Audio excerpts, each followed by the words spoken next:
इस कहानी की शुरुआत में हम गौतम सिटी को देखते हैं, जहां पर बैटमैन रहता है। गौतम सिटी में कुछ नकाबपोश जिन्होंने अपने चेहरे पर जोकर का मास्क लगा रखा था, वो एक बैंक को लूटने के लिए बैंक के अंदर आ जाते हैं। लेकिन इस दौरान कई नकाबपोश अपने साथियों को मार भी रहे होते हैं, क्योंकि उनके बॉस ने उन्हें ऐसा करने के लिए कहा था। दरअसल सारे नकाबपोश का बॉस जोकर होता है, जिसने उन्हें बैंक में चोरी करने के लिए भेजा था और साथ ही अपने साथियों को मारने के लिए कहा था, क्योंकि लोग जितने कम रहेंगे उन्हें बैंक से चोरी किए गए पैसे बांटने नहीं पड़ेंगे। अब नकाबपोश को बैंक में चोरी करता देखकर बैंक का मैनेजर अपनी शॉटगन लेकर उनके ऊपर हमला करने लगता है और एक नकाबपोश को मार देता है, लेकिन उन्हें बैंक लूटने से नहीं रोक पाता और मौका पाकर एक नकाबपोश बैंक मैनेजर को शूट कर देता है, जिससे उसकी वहीं पर डेथ हो जाती है। इसके बाद एक नकाबपोश बैंक के लॉकर में जाता है, जहां पर लॉकर के खुलते ही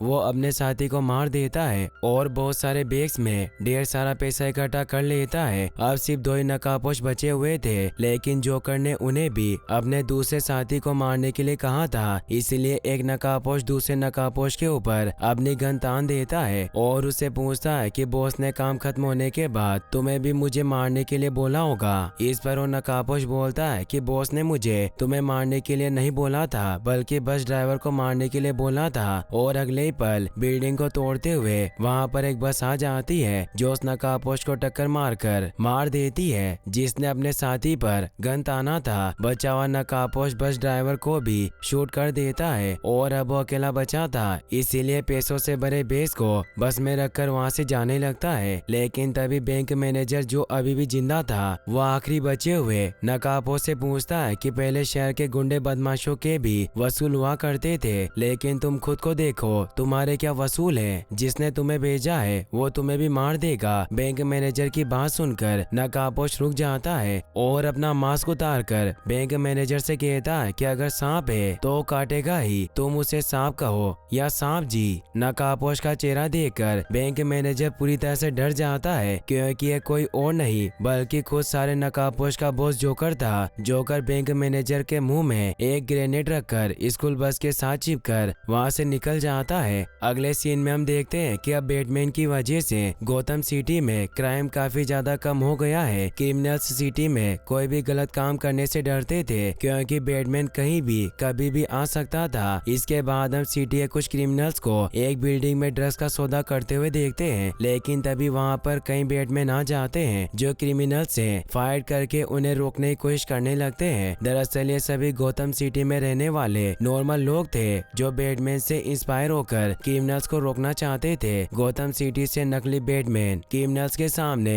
ज्यादा देर तक नहीं टिक पाते और क्रिमिनल्स उन्हें बड़ी आसानी से डिफीट कर देते हैं। लेकिन अब यहाँ पर असली बैटमैन अपने बैटमोबाइल से आ जाता है, जो क्रिमिनल से फाइट करके उन्हें बुरी तरह से मारता है। फाइट के दौरान क्रिमिनल्स के डॉग बैटमैन पर हमला कर देते हैं, लेकिन बैटमैन किसी तरह उनसे पीछा छुड़ाता है और जब एक क्रिमिनल अपनी कार से बचकर वहाँ से भागने की कोशिश करता है, तो बैटमैन क्रिमिनल के कार पर सुपर हीरो लैंडिंग करता है और उसे पकड़ लेता है। बैटमैन सभी नकली बैटमैन से बैटमैन बनकर गुंडों को पकड़ने के लिए मना करता है, क्योंकि ऐसा करके अपनी लाइफ खतरे में डाल रहे थे। अगले सीन में हम जेम्स गॉर्डन नाम के एक पुलिस ऑफिसर को देखते हैं, जो उस बैंक में इन्वेस्टिगेशन कर रहे होते हैं जिस बैंक में जोकर ने पैसे चुराए थे। तभी वहाँ पर बैटमैन भी आ जाता है। दरअसल बैटमैन और जेम्स गॉर्डन साथ में मिलकर काम करते थे। बैटमैन ने जेम्स गॉर्डन को कुछ समय पहले कुछ पैसे दिए थे, जिनके ऊपर रेडियो पर्दा लगे हुए थे। जेम्स गॉर्डन के आदमियों ने उन पैसों से क्रिमिनल से ड्रग्स खरीदा था, जिससे वो पैसा क्रिमिनल्स के पास चला गया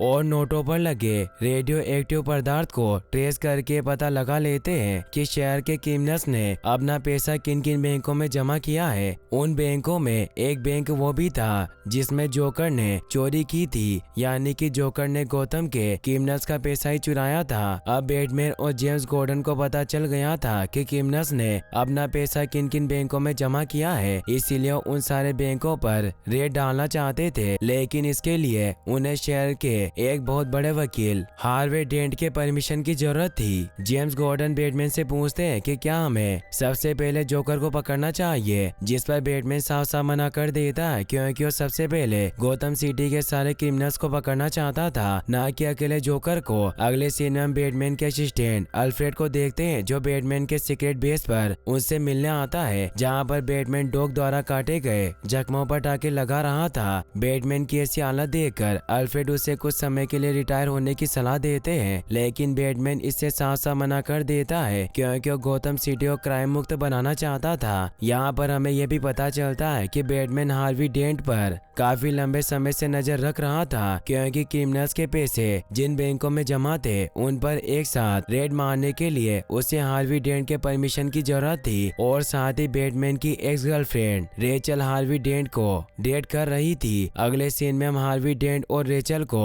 कोर्ट रूम में देखते हैं, जहाँ पर हार्वी डेंट एक क्रिमिनल के खिलाफ केस लड़ रहा था, लेकिन गवाह अपने बयान से मुकर जाता है और वो हार्वी डेंट को शूट करने की कोशिश भी करता है, लेकिन हार्वी डेंट बड़ी चालाकी से उसके गन छीन लेता है और उसे एक जोरदार पंच मारता है, जिसकी वजह से गवाह को गिरफ्तार कर लिया जाता है और केस की सुनवाई की तारीख बढ़ा दी जाती है, जिससे हार्वी डेंट बहुत दुखी होता है। दरअसल ये सब क्रिमिनल्स का ही एक प्लान था ताकि वो सुनवाई की तारीख को आगे बढ़ा सके। अब जेम्स गॉर्डन हार्वी डेंट के ऑफिस में उससे मिलने आते हैं और उन 5 बैंकों के खिलाफ वारंट जारी करने के लिए बोलते हैं, जिनमें गैंगस्टर के पैसे जमा थे। हार्वी डेंट ऐसा करने के लिए राजी हो जाता है क्योंकि वो भी गौतम सिटी से क्राइम को पूरी तरह से खत्म करना चाहता था। हार्वी डेंट जेम्स गॉर्डन के सामने एक शर्त रखता है कि वो भी जेम्स गॉर्डन और बैटमैन के साथ मिलकर काम करना चाहता है। दरअसल हार्वी डेंट बैटमैन का बहुत बड़ा फैन था और उसे बैटमैन के काम करने का ढंग बहुत पसंद था। जेम्स गॉर्डन ऐसा करने से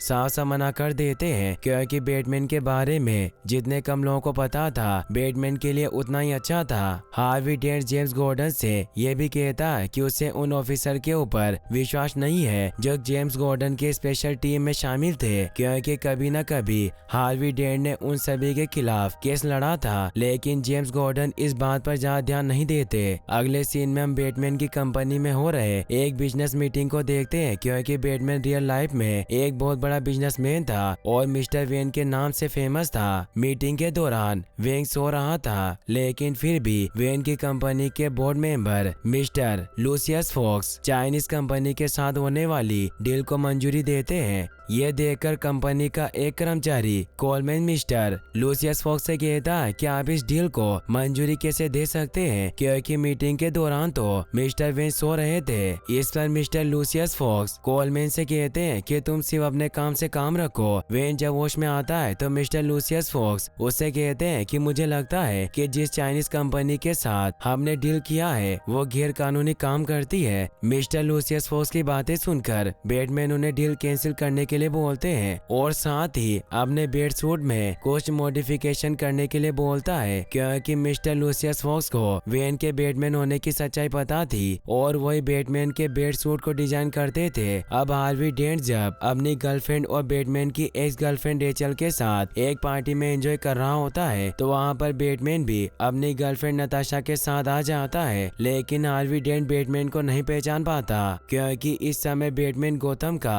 एक बहुत बड़ा बिजनेसमैन ब्रूस वेन के रूप में था। लेकिन रेचल को वेन की सच्चाई पता थी कि वही बैटमैन है। वहीं दूसरी तरफ सिटी के सभी गैंगस्टर एक मीटिंग करते हैं, क्योंकि जोकर ने बैंक से उनके पैसे चुरा लिए थे। मिस्टर लाओ जो एक चाइनीज बिजनेसमैन था, वो वीडियो कॉल पर उन्हें बताता है कि चिंता की कोई बात नहीं है, क्योंकि अब हमारा पैसा पूरी तरह से सुरक्षित है। दरअसल मिस्टर लाओ जो वेन की कंपनी से डील करने आया था, वो अभी उन्हीं गैंगस्टर का एक मेंबर होता है और वो सारे गैंगस्टर को बताता है कि मैंने हमारा सारा पैसा पुलिस के पहुंच से दूर एक सेफ जगह पर छुपा दिया है और मैं खुद हांगकांग चला जाऊंगा, क्योंकि चाइनीज गवर्नमेंट कभी भी अपने नागरिक को किसी और देश के हवाले नहीं करेगी। अब क्योंकि लाओ ने बैंकों से सारा पैसा पहले ट्रांसफर कर दिया था, इसलिए बैंकों पर छापा मारने पर मिस्टर जेम्स गॉर्डन को ब्लैक मनी नहीं मिलता, जिससे जेम्स गॉर्डन पूरी तरह से गुस्से में आ जाते हैं। गैंगस्टर को मिस्टर लाओ का प्लान बहुत पसंद आता है, लेकिन तभी वहाँ पर जोकर आ जाता है जो लाओ से कहता है कि तुम चाहे दुनिया के किसी कोने में चले जाओ, बैटमैन तुम्हें ढूंढ निकालेगा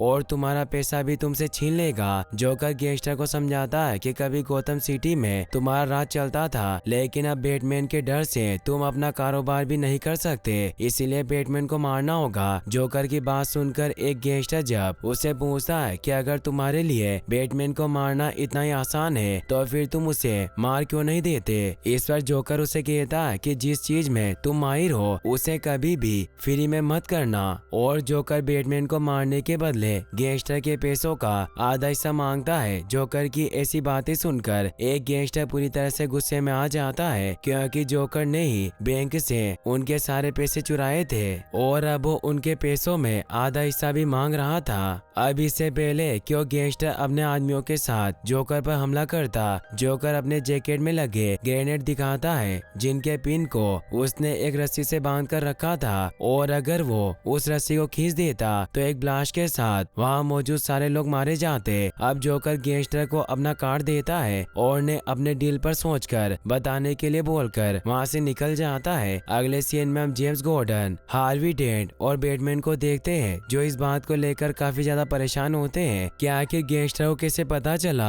कि वो उन बैंक्स में छापा मारने वाले हैं जिनमें उनका पैसा जमा है। हार्वी डेंट जेम्स गॉर्डन पर गुस्सा होता है क्योंकि उन्हें बैंक में सिर्फ वही पैसे मिले थे जिनसे जेम्स गॉर्डन के ऑफिसर ने क्रिमिनल्स के पैसों को ट्रैक करने के लिए उनसे ड्रग्स खरीदे थे, यानी कि जरूर जेम्स गॉर्डन के ऑफिसर्स में से कोई उन गैंगस्टर से मिला हुआ है। लाओ भी अब हांगकांग भाग गया था और चाइनीज गवर्नमेंट कभी भी अपने नागरिक को उनके हवाले नहीं करेगी। बैटमैन जब हार्वी डेंट से पूछता है कि क्या अगर मैं लाओ को वापस ले आऊं तो तुम मुझसे सारी सच्चाई उगलवा सकते हो। बैटमैन की बात सुनकर हार्वी डेंट बोलता है कि हाँ, जिसके बाद बैटमैन लाओ को गौतम वापस लाने के लिए निकल पड़ता है। लाओ को गौतम सिटी वापस लाना काफी ज्यादा मुश्किल काम था, इसीलिए बैटमैन लूसियस फॉक्स के साथ मिलकर एक प्लान बनाता है और हांगकांग के लिए निकल पड़ता है। मिस्टर लूसियस लाओ से झूठी मीटिंग करके उसके लोकेशन को ट्रैक करते हैं, क्योंकि लाओ इस समय हाई सिक्योरिटी के बीच में रहता था और जब लाओ अपने कमरे में अकेला होता है तो लूसियस अपने एडवांस डिवाइस की मदद से बिल्डिंग की लाइट को कट कर देते हैं और इस मौके का फायदा उठाकर बैटमैन उड़ते हुए लाओ के बिल्डिंग के अंदर आ जाता है और लाओ के सिक्योरिटी गार्ड से बचते हुए लाओ को लेकर वहाँ से निकल जाता है। लाओ जब होश में आता है तो खुद को गौतम सिटी में पाता है। बैटमैन के इस काम से हार्वी डेंट, जेम्स गॉर्डन बहुत खुश थे। लाओ से पूछताछ करने पर वो उन सभी गैंगस्टर के नाम बता देता है जिनके पैसे उसने बैंक में ट्रांसफर किया था, और फिर इसके बाद उन सभी लोगों को गिरफ्तार कर लिया जाता है। कोर्ट में जब जज क्रिमिनल्स की सुनवाई कर रही होती है तो पूरा कोर्ट क्रिमिनल से भरा हुआ था, क्योंकि सारे क्रिमिनल्स की संख्या 549 थी। सुनवाई के दौरान जज को अपनी फाइल में जोकर का कार्ड मिलता है, लेकिन वो इस बात पर ज्यादा ध्यान नहीं देती। सुनवाई के बाद जब हार्वी डेंट सिटी के मेयर से क्रिमिनल्स के बारे में बात कर रहा होता है कि तभी बिल्डिंग के बाहर बैटमैन की डेड बॉडी लटकने लगती है, जिसे देखकर हार्वी डेंट और सभी लोग पूरी तरह से हैरान होते हैं। लेकिन ये असली बैटमैन नहीं बल्कि बेरूपिया बैटमैन था। दरअसल सिटी में जो लोग बैटमैन से इंस्पायर होकर खुद बैटमैन बनकर लोगों की मदद कर रहे थे, उन्हें अब जोकर मार रहा होता है, क्योंकि वो जानना चाहता था कि असली बैटमैन कौन है और बैटमैन के मास्क के पीछे कौन छुपा हुआ है। बैटमैन जब ये न्यूज टीवी पर देखता है तो बहुत दुखी होता है। हालांकि बैटमैन ने लोगों से कहा था कि वो ब्लैक सूट पहनकर बैटमैन बनने की कोशिश ना करें, लेकिन इसका कोई भी फायदा नहीं था। क्रिमिनल्स के पकड़े जाने की खुशी में बैटमैन यानी कि ब्रूस वेन एक पार्टी रखता है जिसमें हार्वी डेंट भी अपनी गर्लफ्रेंड रेचल के साथ आता है। वास्तव में ब्रूस ने यह पार्टी हार्वी डेंट के लिए रखा था क्योंकि हार्वी डेंट को गौतम के नए मसीहा के रूप में देख रहा था। पार्टी में ब्रूस वेन हार्वी डेंट की बहुत तारीफ करता है, लेकिन इस दौरान वो बड़ी चालाकी से हार्वी डेंट की बेइज्जती भी करता है, क्योंकि रेचल जो कभी ब्रूस वेन की गर्लफ्रेंड हुआ करती थी वो अब हार्वी डेंट के साथ थी, और कहीं ना कहीं आज भी ब्रूस को इस बात का दुख था। पार्टी के दौरान जब ब्रूस वेन यानी कि बैटमैन को पता चलता है कि पार्टी में जोकर हार्वी डेंट को मारने के लिए आने वाला है, तो बड़ी चालाकी से हार्वी डेंट को बेहोश करके वहाँ से दूर कर देता है। कुछ समय बाद वहाँ पर जोकर आ जाता है, जो पार्टी में मौजूद सभी लोगों को टॉर्चर करके उनसे उससे हार्वी डेंट के बारे में पूछने लगता है। जोकर दरअसल हार्वी डेंट को मारने के लिए उसे इसलिए ढूंढ रहा था क्योंकि हार्वी डेंट ने ही क्रिमिनल्स के खिलाफ केस लड़कर उन सभी को सजा दिलवाया था। जोकर को लोगों को टॉर्चर करता देखकर रेचल जोकर को ऐसा करने से रोकने के लिए आगे आती है, जिस बात पर गुस्सा होकर जोकर रेचल को भी टॉर्चर करने लगता है और उसके गले पर अपना चाकू रख देता है। लेकिन इससे पहले कि वो रेचल को कोई नुकसान पहुंचाता, वहां पर बैटमैन आ जाता है जो जोकर और उसके लोगों से फाइट करके उन्हें बुरी तरह से मारता है। फाइट के दौरान जोकर रेचल को अपने कब्जे में ले लेता है और उसे बिल्डिंग से नीचे फेंकने की धमकी देता है। बैटमैन जोकर को ऐसा करने से मना करता है, लेकिन इसका कोई भी फायदा नहीं होता और जोकर रेचल को बिल्डिंग का कांच तोड़कर नीचे फेंक देता है। रेचल को बचाने के लिए बैटमैन भी बिल्डिंग से नीचे कूद जाता है और अपने एडवांस टेक्नोलॉजी और बेड सूट की मदद से किसी तरह रेचल को बचा लेता है। अगले सीन में हम देखते हैं कि जोकर ने एक पुलिस ऑफिसर और उस जज को जान से मार दिया था जो 549 क्रिमिनल्स को सजा सुनाने वाली थी। अब बैटमैन अपने एडवांस टेक्नोलॉजी और रिसर्च से पता लगा लेता है कि अब जोकर परेड के दौरान सिटी के मेयर को मारना चाहता है, इसीलिए वो खुद ब्रूस वेन के रूप में अपनी बाइक से परेड करने वाली जगह पर पहुंच जाता है क्योंकि वो किसी भी तरह से मेयर की जान बचाना चाहता था। ब्रूस वेन परेड वाली जगह की सारी बिल्डिंग्स में इन्वेस्टिगेशन करता है ताकि जोकर को ढूंढकर मेयर को बचा सके, लेकिन ब्रूस वेन को जोकर कहीं नहीं मिलता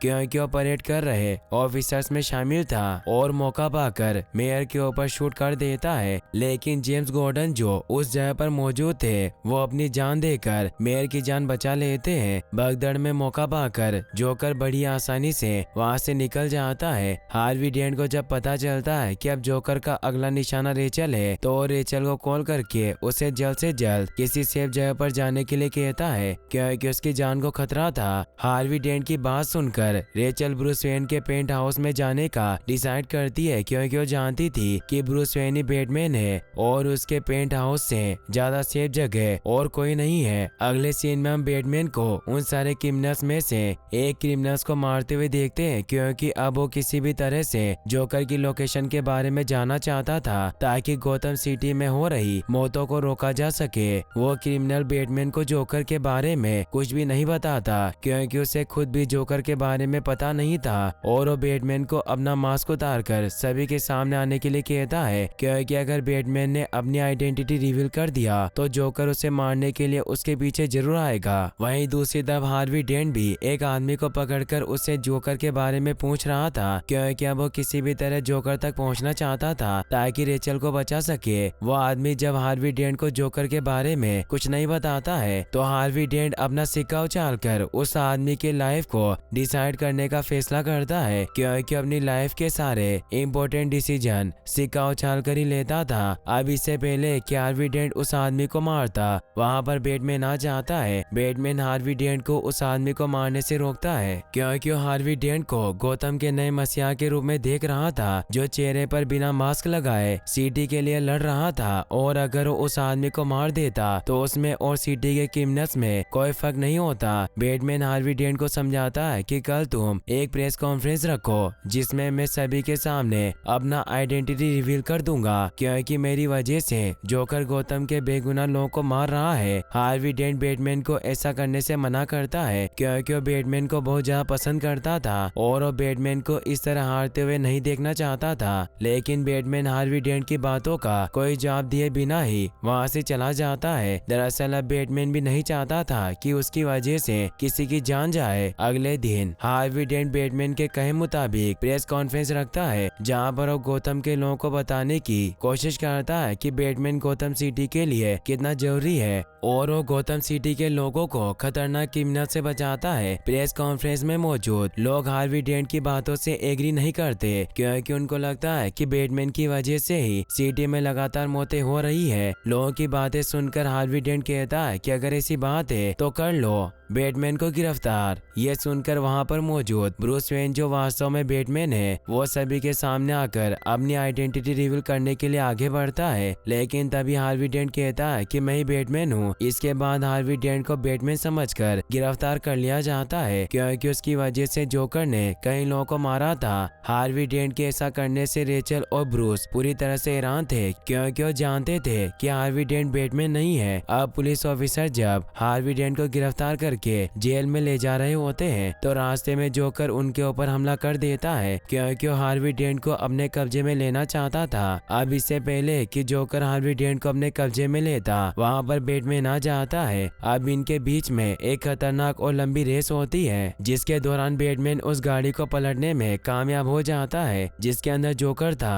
जोकर गाड़ी से बाहर निकलता है और अपनी तरफ तेजी से बढ़ रहे बैटमैन के ऊपर फायरिंग करना शुरू कर देता है। बैटमैन फुल स्पीड से जोकर की तरफ बढ़ रहा था और जोकर बैटमैन से कहता है कि मुझे मार दो, लेकिन इससे पहले कि उसकी बाइक जोकर से टकराती, बैटमैन अपनी बाइक मोड़ देता है जिससे उसका एक्सीडेंट हो जाता है और वो बेहोश हो जाता है। दरअसल बैटमैन ने आज तक किसी भी क्रिमिनल को नहीं मारा था, क्योंकि यह उसका वसूल था जिसे वो चाहकर भी नहीं तोड़ सकता था, और जोकर बैटमैन के इसी वसूल को तोड़ना चाहता था ताकि वो साबित कर सके कि बैटमैन भी उसी की तरह है। अब जोकर बैटमैन को मारने के लिए उसकी तरफ बढ़ता है, लेकिन इससे पहले कि वो बैटमैन का मास्क हटाता और उसे मारता, वहाँ पर जेम्स गॉर्डन आ जाते हैं जो अभी भी जिंदा थे और वो जोकर के ऊपर अपनी गन तान देते हैं। अब जोकर को गिरफ्तार कर लिया जाता है और हार्वी डेंट को रिहा कर दिया जाता है, क्योंकि सभी को पता चल गया था कि हार्वी डेंट बैटमैन नहीं है। जेम्स गॉर्डन के इस बहादुरी भरे कार्य के लिए प्रमोशन करके कमिश्नर बना दिया जाता है, जिससे वो बहुत खुश होते हैं। कुछ देर बाद इन्हें पता चलता है कि हार्वी डेंट अपने घर नहीं पहुंचा है, क्योंकि जिन पुलिस वालों के साथ हार्वी डेंट को भेजा गया था वो वास्तव में पुलिस ऑफिसर नहीं बल्कि जोकर के लोग थे, जिन्होंने अब हार्वी डेंट को किडनैप कर लिया था। इस बात का पता चलने के बाद बैटमैन सीधे जोकर के पास पहुंचता है और उससे हार्वी डेंट के लोकेशन के बारे में पूछता है, लेकिन जोकर बैटमैन को कुछ भी नहीं बताता। बैटमैन इस समय काफी ज्यादा गुस्से में था, इसीलिए वो जोकर को बहुत ही बुरी तरह से मारता है। जोकर बैटमैन से कहता है कि तुमने अपनी जगह हार्वी डेंट को मरने के लिए छोड़ दिया है। जोकर की बात सुनकर बैटमैन उससे पूछता है कि आखिर तुम मुझे मारना क्यों चाहते हो, जिस पर जोकर बैटमैन से कहता है कि मैं कभी भी तुम्हें नहीं मारना चाहता हूँ, क्योंकि तुम्हारे बिना मेरा कोई वजूद नहीं है। दरअसल जोकर बैटमैन को नहीं मारना चाहता था, बल्कि वो तो बैटमैन के साथ खेल रहा था, क्योंकि ना तो उसे पैसे चाहिए थे और ना ही शोहरत। वो तो सिर्फ बैटमैन के किसी को न मारने के वसूल को तोड़ना चाहता था और ये साबित करना चाहता था कि बैटमैन भी उसी की तरह है। अब बातों ही बातों में जोकर बैटमैन को बता देता है कि उसके लोगों ने हार्वी डेंट को कहाँ रखा है, और साथ ही वो बैटमैन को यह भी बताता है कि रेचल भी उसके लोगों के कब्जे में है। यह सुनकर बैटमैन पूरी तरह से गुस्से में आ जाता है और जोकर बैटमैन को रेचल और हार्वी डेंट में से किसी एक को बचाने के लिए कहता है, क्योंकि बैटमैन एक साथ उन दोनों को नहीं बचा सकता था। अब बैटमैन रेचल को बचाने के लिए निकल पड़ता है, क्योंकि वो रेचल से बहुत प्यार करता था, और वहीं दूसरी तरफ police officer James Gordon Harvey Dent को बचाने के लिए निकल पड़ते हैं। बैटमैन जब उस जगह पर पहुंचता है जहां पर जोकर ने रेचल का लोकेशन बताया था, तो बैटमैन देखता है कि वहां पर रेचल नहीं बल्कि हार्वी डेंट था। दरअसल जोकर ने जानबूझकर बैटमैन को गलत लोकेशन बताया था, क्योंकि वो जानता था कि बैटमैन रेचल से प्यार करता है और वो बैटमैन के दिल के साथ खेलना चाहता था। बैटमैन हार्वी डेंट को लेकर बिल्डिंग से बाहर निकलने की कोशिश करने लगता है, लेकिन तभी उन दोनों बिल्डिंग्स में ब्लास्ट होता है, जिसमें एक में रेचल और दूसरे में हार्वी डेंट और बैटमैन थे। बैटमैन तो किसी तरह हार्वी डेंट को बचा लेता है, जिसके दौरान हार्वी डेंट के फेस का एक हिस्सा पूरी तरह से जल जाता है, लेकिन वहीं दूसरी तरफ रेचल बम ब्लास्ट में मारी जाती है, जिससे सभी बहुत दुखी होते हैं। वहीं दूसरी तरफ जोकर पुलिस ऑफिसर्स पर हमला करके बड़ी आसानी से जेल से भाग जाता है, लेकिन वो अपने साथ मिस्टर लाओ को भी ले आता है, क्योंकि मिस्टर लाओ को पता था कि सारे गैंगस्टर और क्रिमिनल्स का पैसा किस जगह पर है। अब जल्दी जोकर को क्रिमिनल्स का सारा पैसा मिल जाता है, जो काफी ज्यादा था। जोकर इतने सारे पैसे देखकर खुश होता है, लेकिन उसे पैसे नहीं चाहिए थे और उसे पैसों से बिल्कुल भी प्यार नहीं था, इसीलिए वो सारे पैसों के साथ ही मिस्टर लाओ को भी जला देता है। अगले सीन में ब्रूस वेन यानी कि बैटमैन के कंपनी में काम करने वाले आदमी को देखते हैं, जो काफी रिसर्च के बाद ये पता लगाने में कामयाब हो जाता है कि ब्रूस वेन ही बैटमैन है, और इस बात को सभी को बताना चाहता था। अब इससे पहले कि वो सभी को बताता कि ब्रूस वेन ही बैटमैन है, जोकर कॉल करके उसे ऐसा करने से मना करता है और साथ ही वो ऐलान करता है कि अगर अगले 1 घंटे में किसी ने उस आदमी को नहीं मारा तो मैं एक हॉस्पिटल को उड़ा दूंगा। जोकर की बातें सुनकर वो आदमी किसी को भी नहीं बताता है कि ब्रूस वेन ही बैटमैन है। जोकर से धमकी मिलने के बाद जेम्स गॉर्डन सिटी के सारे हॉस्पिटल को खाली करवाने लगते हैं और और मरीजों को किसी सेफ जगह पर शिफ्ट करने लगते हैं क्योंकि जोकर किसी भी हॉस्पिटल में ब्लास्ट कर सकता था। अगले सीन में हम जोकर को देखते हैं जो हॉस्पिटल में हार्वी डेंट से मिलने आता है। जोकर को अपने सामने देखकर हार्वी डेंट बहुत गुस्सा होता है क्योंकि उसकी वजह से हार्वी डेंट ने अपनी गर्लफ्रेंड रेचल को खो दिया था और साथ ही उसका एक तरफ का फेस भी पूरी तरह से जल गया था। जोकर हार्वी डेंट को विश्वास दिलाने में कामयाब हो जाता है कि रेचल की मौत के पीछे उसका हाथ नहीं है क्योंकि वो तो उस समय जेल के अंदर था और वो हार्वी डेंट को गन देकर कहता है कि अगर मेरी गलती है तो मुझे अभी यही मार दो। हार्वी डेंट जोकर की बातों से मैन्युपुलेट हो जाता है और अपना सिक्का उछालकर डिसाइड करता है कि उसे क्या करना चाहिए। इसके बाद हम जोकर को उस हॉस्पिटल को ब्लास्ट करते हुए देखते हैं जिसका मतलब था कि अब हार्वी डेंट जोकर की बात मानकर रेचल की मौत का बदला लेना चाहता था और यही तो जोकर चाहता था क्योंकि उसने कभी सच्चाई का पुतला रहे हार्वी डेंट को अब अपनी तरह एक विलन बना दिया था।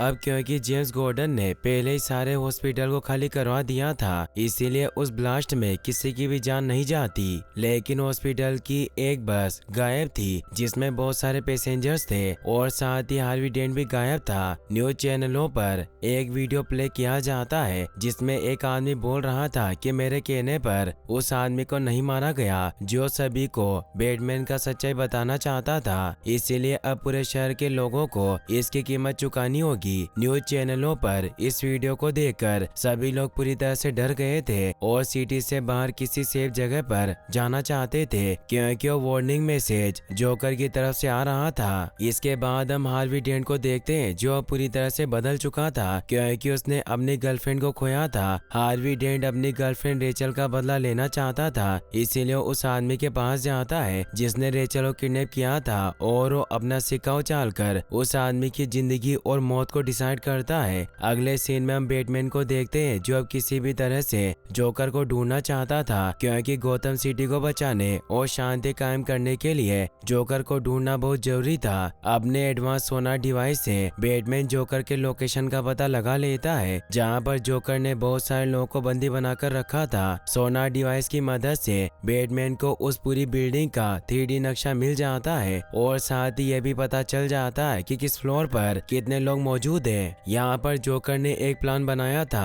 और बंदी बनाए गए लोगों के हाथ मुंह बांधकर उन्हें गन देकर खड़ा किया था ताकि बैटमैन और ऑफिसर्स को लगे कि उन लोग जोकर के आदमी हैं और उन्हें शूट कर दें। बैटमैन जल्दी सारी सच्चाई समझ जाता है कि वो लोग जोकर के आदमी नहीं बल्कि बंदी बनाए गए लोग हैं, इसीलिए उन सभी को रेस्क्यू कर लेता है। अगले सीन में हम नदी में दो शिप को देखते हैं, एक शिप में कैदी थे तो वहीं दूसरी शिप में सिविलियंस। अब अचानक से दोनों शिप में एक अनाउंसमेंट होता है जिसमें जोकर दोनों शिप में मौजूद लोगों को बताता है कि शिप में बहुत सारा एक्सप्लोजन रखा हुआ है और अगर कोई भी शिप से कूदकर भागने की कोशिश करेगा तो मैं उस शिप को सबसे पहले ब्लास्ट कर दूंगा। जोकर दोनों शिप में मौजूद लोगों को बताता है कि दोनों शिप में एक एक रिमोट रखा हुआ है जो दूसरी शिप को ब्लास्ट करने का रिमोट है और जिस शिप के लोग उस रिमोट को प्रेस करके सामने वाली शिप को ब्लास्ट करेंगे उन्हें छोड़ दिया जाएगा। दरअसल जोकर ऐसा करके लोगों के दिलों में इंसानियत को मिटाना चाहता था। दोनों शिप के लोग इस समय काफी ज्यादा डरे हुए थे और साथ ही काफी ज्यादा कंफ्यूज भी थे क्योंकि कुछ लोग तो चाहते थे कि रिमोट को प्रेस करके सामने वाली शिप को ब्लास्ट करके अपनी जान बचा ली जाए, लेकिन वहीं कुछ लोग ऐसा करने के सख्त खिलाफ थे। वहीं दूसरी तरफ बैटमैन को जोकर के एग्जैक्ट लोकेशन का पता चल जाता है और वो जोकर के ऊपर हमला कर देता है। जोकर और बैटमैन के बीच में एक खतरनाक फाइट होती है लेकिन जोकर बैटमैन के ऊपर छुपकर वार कर रहा था इसीलिए वो बैटमैन पर भारी पड़ रहा था। जोकर बैटमैन पर काबू पा लेता है और उससे कहता है कि अब ब्लास्ट होगा क्योंकि उसे पूरा विश्वास था कि दोनों शिप में से जरूर एक शिप के लोग अपनी जान बचाने के लिए रिमोट प्रेस करके दूसरे शिप को ब्लास्ट कर देंगे, लेकिन जोकर पूरी तरह से गलत था क्योंकि दोनों शिप के लोग अपने सामने वाली बोट को ब्लास्ट नहीं करते हैं, जो इस बात की सबूत थी कि जोकर के लाख कोशिश करने के बाद भी इंसानियत अभी भी जिंदा थी। जोकर ये देखकर बहुत दुखी होता है और अपने पास मौजूद रिमोट प्रेस करके दोनों शिप को ब्लास्ट करने का डिसाइड करता है, लेकिन इससे पहले क्यों ऐसा करता, बैटमैन जोकर को बिल्डिंग से नीचे फेंक देता है। नीचे गिरते समय जोकर जोर जोर से हंस रहा होता है क्योंकि अगर आज वो मर गया तो जीत उसी की होगी क्योंकि वो बैटमैन के उस असूल को तोड़ने में कामयाब हो जाएगा जिसमें वो किसी को नहीं मारता।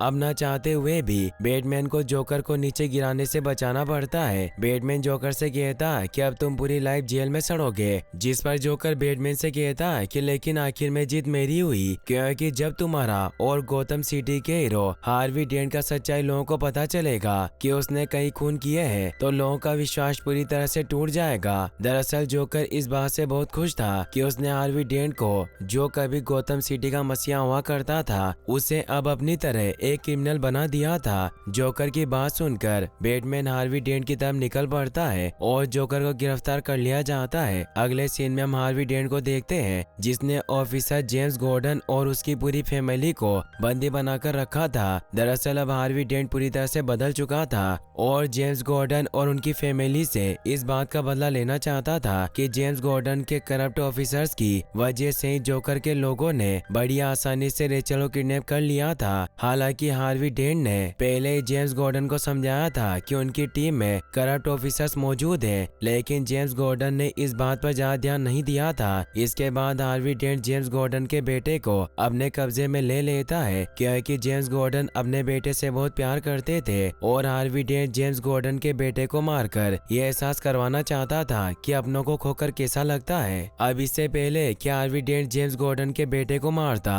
वहाँ पर बैटमैन आ जाता है, जो हार्वी डेंट को ऐसा करने से मना करता है और उसे समझाता है कि तुम वही कर रहे हो जो जोकर चाहता था। तुम गौतम के सबसे बेहतर इंसान हो जो जुर्म के खिलाफ बेखौफ लड़ते हैं, लेकिन जब सिटी के लोगों को पता चलेगा कि तुमने ऐसा किया है तो उनका विश्वास टूट जाएगा। हार्वी डेंट के ऊपर बैटमैन की बातों का ज्यादा असर नहीं होता, क्योंकि अब वो पूरी तरह से बदल चुका था। इसीलिए अपना सिक्का उछालकर बैटमैन की जिंदगी और मौत का डिसाइड करता है, लेकिन सिक्के का रिजल्ट बैटमैन के फेवर में नहीं आता। इसीलिए हार्वी डेंट बैटमैन को गोली मार देता है। इसके बाद हार्वी डेंट सिक्का उछालकर खुद की लाइफ और डेथ का डिसाइड करता है, लेकिन रिजल्ट उसके फेवर में आता है, इसीलिए वो खुद को शूट नहीं करता। अब हार्वी डेंट जेम्स गॉर्डन के बेटे को मारने वाला था, लेकिन इससे पहले कि उसे मारता, वहाँ पर बैटमैन आ जाता है, जो जेम्स गॉर्डन के बेटे को बचाने के लिए हार्वी डेंट को धक्का दे देता है और बिल्डिंग से नीचे गिरने की वजह से हार्वी डेंट मारा जाता है। जेम्स गॉर्डन और उनकी पूरी फैमिली को बैटमैन ने बचा लिया था, लेकिन जेम्स गॉर्डन इस बात को लेकर परेशान थे कि जब गौतम के लोगों को पता चलेगा कि उनका मसीहा हार्वी डेंट ने 5-5 खून किए हैं, तो सच्चाई पर से उनका विश्वास उठ जाएगा। बैटमैन किसी भी तरह से गौतम सिटी के लोगों के मन से सच्चाई और अच्छाई को खत्म नहीं होने देना चाहता था। इसीलिए जेम्स गॉर्डन से